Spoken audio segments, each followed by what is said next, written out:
সঙ্গে 23, 29 এবং 4, তার মানে 23 এপ্রিল, 29 এপ্রিল এবং 4 এই 3 দিনই শুধু গন্ডগোল হবে বা ভোট নিয়ে লড়াই হবে বা রক্ত ঝরবে বা হিংসা হবে, এরকম ব্যাপারটা নয়।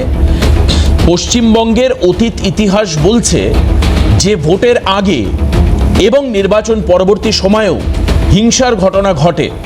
তাই এবার কিন্তু নির্বাচন কমিশন কড়া থেকে কড়া পদক্ষেপ নিচ্ছেন বিভিন্ন ক্ষেত্রে। তারা বলছেন যে নির্বাচনের আগে, পরে এবং ডেট অফ পোলিং এবং রেজাল্টের দিন, কাউন্টিংয়ের দিন, এই সমস্ত দিনেই যেন নিরাপত্তা থাকে।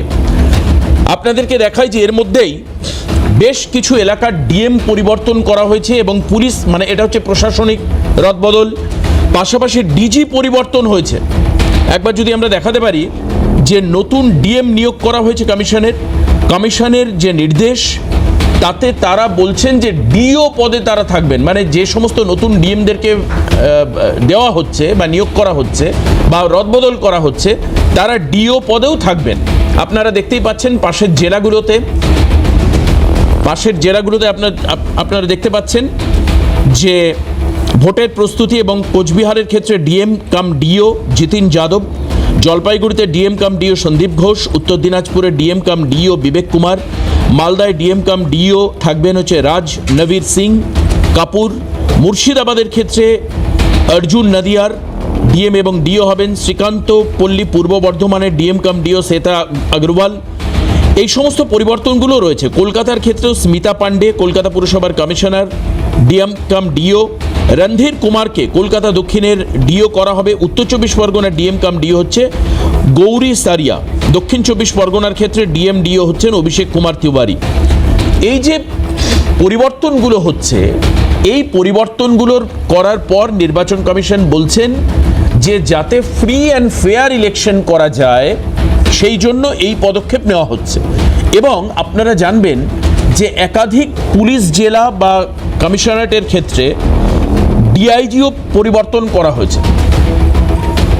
ডিআইজি আমরা কলকাতা পুলিশের সিপি অজয় কুমার নন্দার একটি বক্তব্য পেয়েছিলাম গতকাল, খুব সম্ভবত। তিনি বিভিন্ন এলাকা ঘুরে দেখেছেন এবং বলেছেন যে ভোটের সময় নিরাপত্তা দেওয়া মানুষকে এবং ফ্রি ফেয়ার ইলেকশন করানো মূল উদ্দেশ্য হবে কলকাতা পুলিশের, এবং কলকাতা পুলিশের ক্রেডিবিলিটিতে তিনি বিশ্বাস করেন পুলিশ তার কাজ করবে। কি বলেছেন অজয় কুমার নন্দা, কলকাতা পুলিশের নির্বাচন কমিশনার দ্বারা নিযুক্ত সিপি, শুনবো। During elections, our main focus will be to conduct a free, fair and peaceful election, incident-free elections. So we are working on it. Meetings are going on and what not logistics are required, we are working on it. That's all from my side. Thank you. আসুন আমি পরিচয় করে দিয়ে যারা আজকে অনুষ্ঠানে আলোচনার জন্য এসছেন, অবশ্যই এই প্রশাসনিক রদবদল এবং পুলিশি যে রদবদল, এই দুটো রদবদল রাজ্যের ভোট ব্যবস্থাকে কতটা সুদৃঢ় করতে পারবে। কারণ এই ক্ষেত্রে আবার একটা প্রশ্ন আসছে কোন জায়গা থেকে, কারণ বাইরের থেকে বহিরাগতদেরকে ঢুকিয়ে আইন শৃঙ্খলা ব্যবস্থাকে ওলটপালট করে দেওয়ার একটা চেষ্টা বিজেপি করতে পারে, সেটা মুখ্যমন্ত্রী কয়েকদিন আগে মমতা বন্দ্যোপাধ্যায় বলেছিলেন।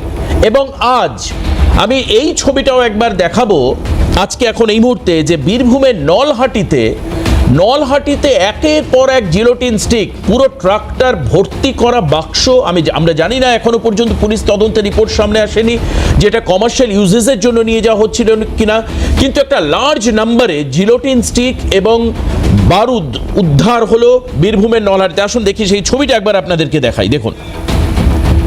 দেখুন আমরা ছবি দেখাচ্ছি, এখানে জিলোটিন স্টিক রয়েছে, বারুদ রয়েছে, অর্থাৎ বিস্ফোরক তৈরি করা। এবার হতে পারে বীরভূমের নলহাটি হচ্ছে মূলত খাদান এলাকা, খনি এলাকা রয়েছে, সেখানে কমার্শিয়াল ইউজেসের জন্য নিয়ে আসা হয়েছিল কিনা একটা বড় প্রশ্ন। কিন্তু এই ক্ষেত্রে অত্যন্ত গুরুত্বপূর্ণ হচ্ছে তৃণমূলের তরফে বক্তব্য আসছে মলয় মুখোপাধ্যায়। কি বলেছেন মলয় মুখোপাধ্যায় একবার শোনাই। এই যে ছবিগুলো যে সামনে আসছে, অর্থাৎ আজকে যে বারুদ, জিলোটিন স্টিক উদ্ধার, বিস্ফোরকের সামগ্রী উদ্ধার হলো, এরপর শুনুন। যেটুকু খবর আছে যে নির্বাচন ঘোষণা হওয়ার পর থেকেই বিজেপি যেটা চাইছিল এবং নির্বাচন কমিশন যেটা চাইছিল, জানাতনের প্রকারেণ কোনোভাবে কায়দা করে যাতে ভারতীয় জনতা পার্টিকে বাংলার মসনদে বসানো যায়, সেই থেকে সেই এসআর দিয়ে তারা শুরু করেছে।